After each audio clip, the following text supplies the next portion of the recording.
Now, Kiwi students are learning more about New Zealand's history and less about global events.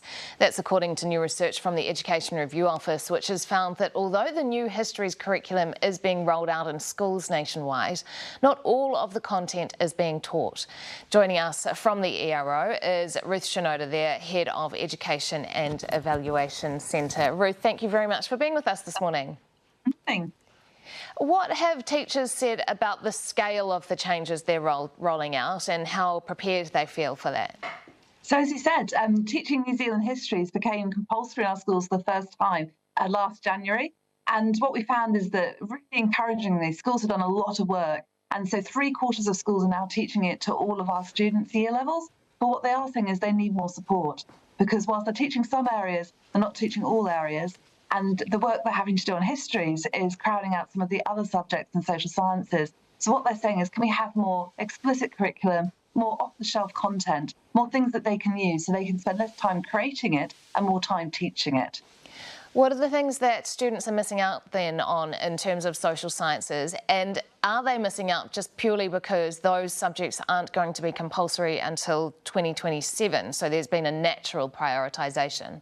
There's definitely, as you said, been a natural focus on New Zealand histories, partly because it's new and many teachers didn't study it themselves when they were at school. And teachers are, by the way, really enjoying teaching New Zealand histories. But what we're finding is they're often starting with local events. And what we want them to do is also link that to national events, what's happening nationally in New Zealand's histories, and how that links to New Zealand's place in the world. We found that students who studied New Zealand's place in the world as part of histories were twice as likely to enjoy learning New Zealand histories. When you say local events, what do you mean by local events?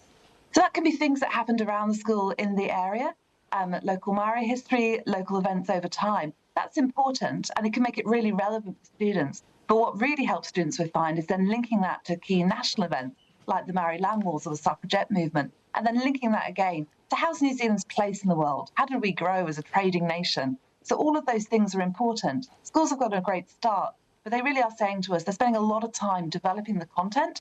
They would really like a more explicit curriculum, more off-the-shelf content they can use, and more tools so that they can get on with the teaching.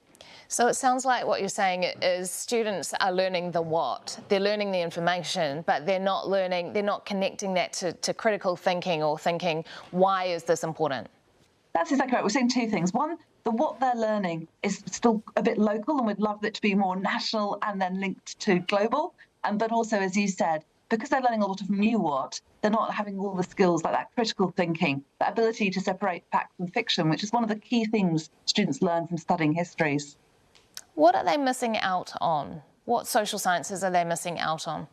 So far, but they've a strong focus on the histories. The other social sciences are things like geography, economics, but they all relate. They're all about learning some of these key skills, or they're all about learning, for example, how to analyse data, to understand change over time.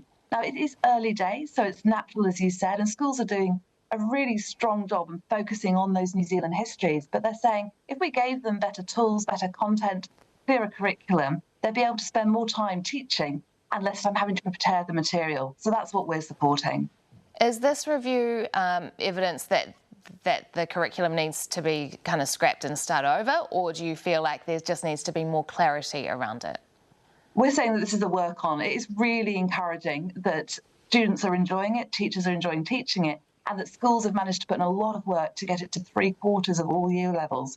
But we just need to do more. And we should listen to schools when they're saying to us, look, could we please have a more explicit curriculum with more clear content, off-the-shelf resources they can use, and that will enable them to teach the full breadth. Head of Education Evaluation Centre at ERO, Ruth Shinoda, thank you very much for your time this morning.